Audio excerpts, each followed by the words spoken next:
buddies. I hope everyone is fine, and I also hope that you have seen my previous video regarding how laws of motion were derived. Okay, so today we are going to learn what is first law of motion. So this first law of motion is also called as law of inertia.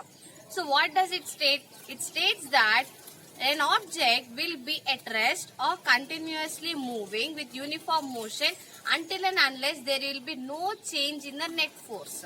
Okay, so here this object is at rest. Now it is not moving, right?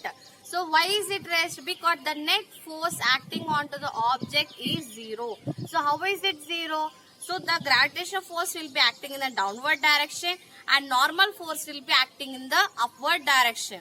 And as it is not moving, so there will be no force applied and frictional force.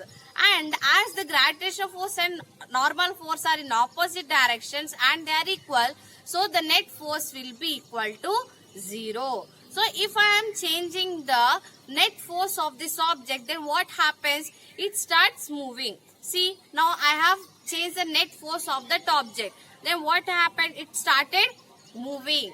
So before moving, what happens? It will be showing some resistance. Now I am applying little force.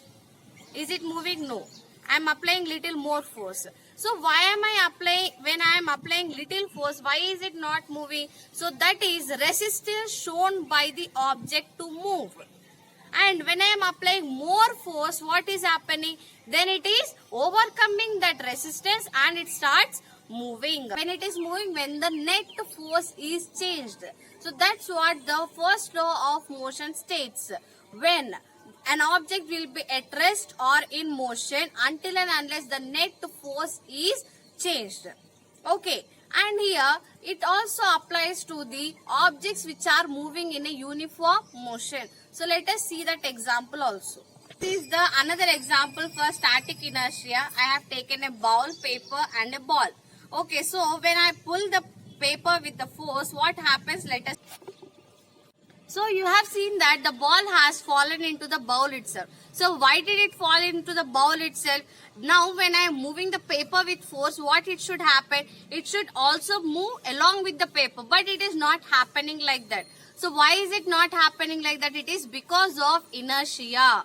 Means now I am applying force but the ball is not moving because of its inertia of motion. Okay, so this we say it as a static inertia. Now let us see the example for a dynamic inertia. So let us know about dynamic inertia. So dynamic inertia is the resistance shown by the moving object. We say it as a dynamic inertia. So what resistance it shows? To be at rest or to change the direction. Now here this ball is moving continuously. It is moving in one direction until and unless I am applying some external force. And I have applied some force with this book so that it has stopped. Okay, so this is the net force changed now.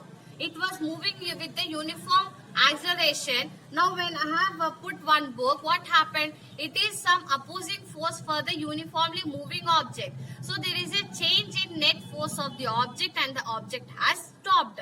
Okay, so now not only in stopping the object, for changing the position of the object also we can use it.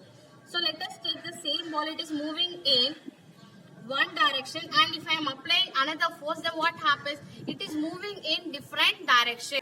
So here the force is applied to make the object to be at rest or to change the direction, and the resistance shown by the object to change the direction or to be at rest, we say that resistance as a dynamic inertia.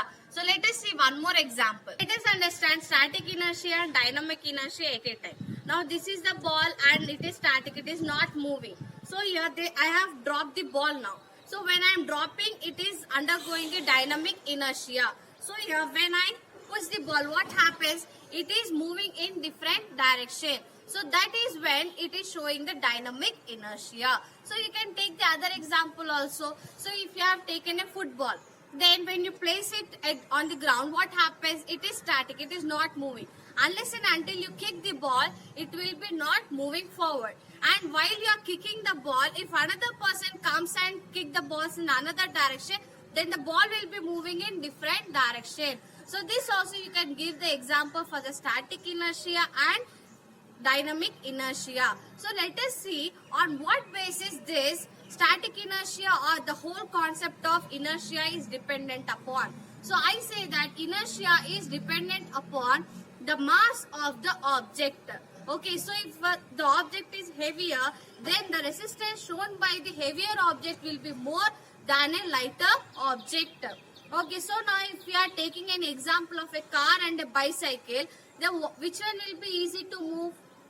Obviously, the bicycle will be easy to move than a car, because the car weight will be more and it will be showing more inertia. Whereas bicycle will be having lesser weight and it will be showing less inertia. So let us see it practically. And inertia is nothing but the resistance shown by the object to be at motion or to be at rest.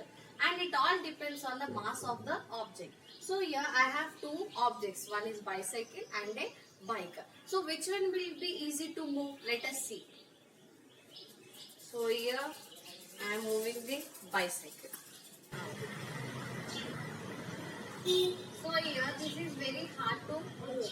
So on the whole, the first law of motion states that an object will be at rest or moving with uniform acceleration until and unless there is some net force acting onto the object. And inertia is nothing but the resistance shown by the object, and inertia will be directly proportional to mass of the object. Means if the mass of the object increases, then inertia of the object also will be increasing. I hope you have understood this first law of motion practically. If you have any doubts regarding this topic, you can comment me in my comment section, and you observe the general things which are in your surroundings, and you try to differentiate which comes under static inertia and dynamic inertia, and give two examples for each and comment me in my comment section. Till then, keep observing and keep learning. Thank you.